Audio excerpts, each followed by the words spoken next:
Bismillahirrahmanirrahim. Assalamu alaikum students.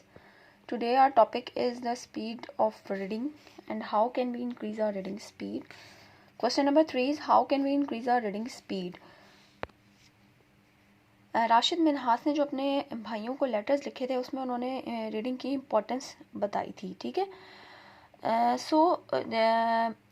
जिस तरह से उन्होंने रीडिंग की इम्पोर्टेंस बनाई तो उसके लिए ज़रूरी है कि आपकी रीडिंग स्पीड भी तेज़ होनी चाहिए, ठीक है. यानी आप की रीडिंग स्पीड जो है वो थोड़ी फास्ट होनी चाहिए. जैसे जैसे आप फर्दर रीडिंग करते रहोगे बार बार तो आपकी रीडिंग स्पीड भी इंक्रीज़ कर जाएगी. अच्छा, अब इसका आंसर जो है वो है पेज नंबर 10 पे. ये जो साइट पे लिखा हुआ है how to become a fast reader. अच्छा, यहाँ आंसर में एक लाइन आप खुद से लिखोगे, वो है यहाँ से स्टार्ट करेंगे आप. हेडिंग आप दोगे रीडिंग स्पीड और स्टार्ट करेंगे we can increase our reading speed by carrying out a simple exercise. यहाँ तक लिखने के बाद बाकी का पार्ट जो है वो इस बुक में पेज नंबर 10 पे है. अच्छा, अब यहाँ से हम एक्सरसाइज जो बताई है उन्होंने कि किस तरीके से आप अपनी रीडिंग स्पीड इम्प्रूव कर सकते हो, तो वो आप यहाँ से स्टार्ट करोगे. पेज नंबर 10 पे जो साइड पे दिया हुआ है उसका एक आप पैराग्राफ छोड़ दो और नेक्स्ट पैराग्राफ पे आओ. वो भी इसके थर्ड पैराग्राफ की 4th लाइन से स्टार्ट करेंगे हम. Pick up a newspaper, select a column and draw a line in the middle of the column. आप एक न्यूज़पेपर लो. रीडिंग स्पीड बढ़ाने के लिए हमेशा ये कहा जाता है कि आप इंग्लिश न्यूज़पेपर ज़्यादा से ज़्यादा रीड आउट करो. तो उसके लिए वो कह रहे हैं कि आप एक newspaper low, select a column from and draw a line in the middle of the column. Newspaper लेना है और कोई जो भी कॉलम उसमें से आप सेलेक्ट करोगे उसको अंडरलाइन करना है, ठीक है. आपने देखा होगा न्यूज़पेपर में कॉलम्स बने होते हैं, ठीक है. बहुत बड़े पेपर पे कॉलम्स बने होते हैं जिसमें उन्होंने फर्दर अपनी जो भी न्यूज़ है या किसी से भी रिलेटेड टॉपिक लिखा होता है. तो कहते हैं कि आप उसमें से एक कॉलम सेलेक्ट करो and draw a line in the middle of the column. और कॉलम के मिडल में उनको अंडरलाइन करना शुरू कर दो, ठीक है. लाइक जैसे अब आप ये आपने फॉर एग्जांपल देखें, अब जैसे ये एक पूरा कॉलम है, बिल्कुल न्यूज़पेपर भी इसी तरह से ही होता है ना कि सेंटर में कॉलम्स, फिर कॉलम और उधर आपने रीड आउट करना होता है. अब उसको आपने क्या करना है, कोई भी कॉलम आपने सेलेक्ट किया और उसको आपने ऐसे अंडरलाइन कर लिया, ठीक है. इस तरीके से यानी उस पूरे पेपर में आपने कोई एक कॉलम सेलेक्ट करके उस तरीके से इसको अंडरलाइन कर लिया. अच्छा, आगे आप देखें.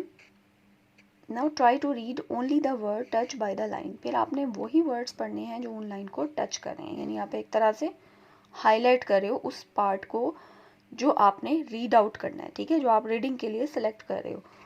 That means you will not move your eye across the page from left to right along each line. इसका क्या मतलब हुआ कि अब जो आपकी आईज हैं वो मूव नहीं करेंगी फ्रॉम लेफ़्ट टू राइट. यानी जो इतना बड़ा पेज है और जिसमें इतने मल्टीपल कॉलम्स बने हुए हैं उसको रीड करने के लिए मतलब क्योंकि ज़ाहिर है जब आप थ्रू आउट पेपर देखोगे तो आपकी आईज़ जो है, क्योंकि छोटा भी साइज़ होता है उस पर लिखा हुआ, तो आपकी आईज़ जो है वो डाइवर्ट हो सकती हैं.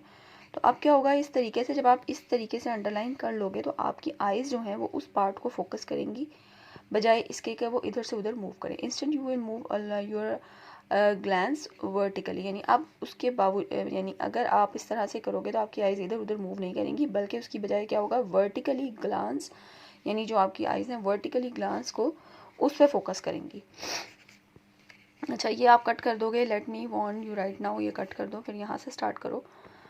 When you will read like this for the first time, you will not be able to see either the words or the line, but यानी जब आप पहली दफ़ा ये एक्टिविटी परफॉर्म करोगे तो आपको ऐसा फील होगा यानी आपको कोई वर्ड्स और लाइंस सही तरह नज़र नहीं आ रही, ठीक है. But when you go through the same motion several time, लेकिन जब आप बार बार ये परफॉर्म करोगे, बार बार इसकी एक्टिविटी परफॉर्म करोगे, बार बार इसकी प्रैक्टिस करोगे, you will begin to get the gist of the news.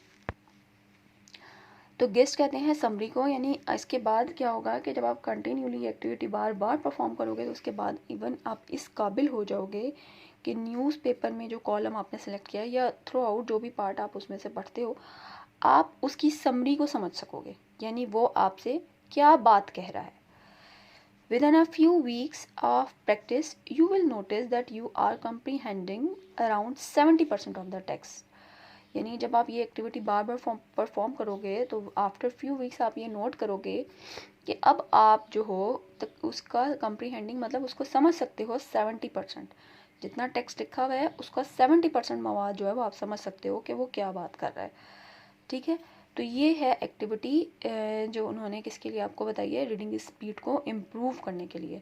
और अगर आप ख़ुद भी ये एक्टिविटी घर में परफॉर्म करो तो आप अपनी रीडिंग स्पीड भी इंक्रीज़ कर सकते हो। लाइक जैसे आप लोगों को अगर बुक्स की रीडिंग दी जाए तो आप लोग बहुत अटक अटक के पढ़ते हो, ठीक है, रुक रुक के। तो जब आप कंटिन्यूली इस चीज़ को फॉलो करोगे और घर में आए हुए न्यूज़पेपर को कंटिन्यूली इस तरह से रीड आउट करोगे तो आप अपनी रीडिंग स्पीड इम्प्रूव कर सकते हो। ठीक है, ये है हमारा आज का क्वेश्चन नंबर 3। आंसर में आपने इस तरह से हेडिंग देनी है रीडिंग स्पीड और फिर आप मेंशन करोगे we can increase our reading speed by carrying out a simple exercise. यहाँ तक ये आपने ख़ुद लिखना है, ठीक है। उसके बाद आपने बुक से स्टार्ट करना है, पिक अप अ न्यूज़पेपर से लेकर ये लास्ट है 70% ऑफ द टेक्स्ट जिसमें मैंने ये लाइन कट करवा दी है, ठीक है। तो ये आज का हमारा क्वेश्चन नंबर 3 है। होपफुली आपने बहुत अच्छे तरीके से ये समझा होगा और आप डेफिनेटली ये एक्टिविटी परफॉर्म भी करेंगे। Take care students, have a good day, Allah हाफिज़।